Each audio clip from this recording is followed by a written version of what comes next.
तर नमस्कार मित्रांनो, कोकणी मुलगा या यूट्यूब चॅनलमध्ये तुमच्या सगळ्यांचं स्वागत आहे. तर मित्रांनो, आजचा व्हिडिओ खूप इंटरेस्टिंग आहे की आज आम्ही आलो आहे नदीवरती जे मासे पकडायला. आणि आता आपल्यासोबत आहे वैभव आहे, बाला आहे आणि आदित्य आपला एक यूट्यूबर मेन.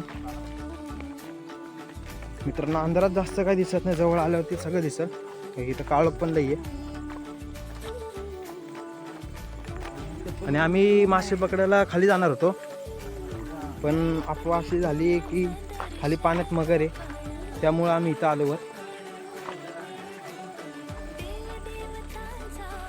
हाथ में तेरी. हे आपला एक सिंगर वैभव, आपल्यासोबत बाला आहे. ते बोल हा वैभव, हा बाला आणि हा आपले खास यूट्यूबर आदित्य. घाबरलेले आहेत.